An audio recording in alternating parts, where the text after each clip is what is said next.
siccome si tratta di una misura straordinaria e il finanziamento ha un limite sia sotto un profilo di quelli che sono gli importi, sia della durata, è chiaro che una volta scaduto il termine previsto ed esaurite le risorse, come dire, a livello politico si deve trovare una nuova intesa per rifinanziare. Non è un processo, diciamo così, immediato, comunque c'è un processo di valutazione. Probabilmente, ripeto, il fatto di essere partiti con un certo tipo di profilo di vaccinazione, terze dosi, il fatto che si è intervenuti,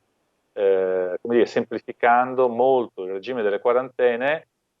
può anche essere stato visto come un aspetto decisivo, nel senso che per chi proprio non riesce, non può operare in smart working, che è l'altra leva che è stata non a caso estesa proprio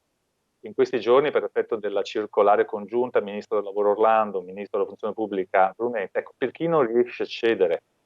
allo smart working e diciamo il lavoro in fabbrica, il lavoro diciamo così manuale, il lavoro artigianale è proprio per queste fattispecie, quello che è astrattamente previsto sono ricorso a ferie o permessi retribuiti. Diciamo che chiaramente è una strada penalizzante e un aspetto, come dicevo prima, non esente da rischio che poi il lavoratore magari ometta di segnalare per non perderci, no, il contatto. Quindi può anche essere che, vista l'enorme estensione, no, dei contatti che c'è stata nel giro di poco tempo, qui abbiamo visto anche, come dire, delle norme pensate in un certo momento, dopo 1, 2, 3 settimane, hanno visto come dire, una loro rapida obsolescenza. Io assolutamente non escludo che si intervenga andandolo a rifinanziare,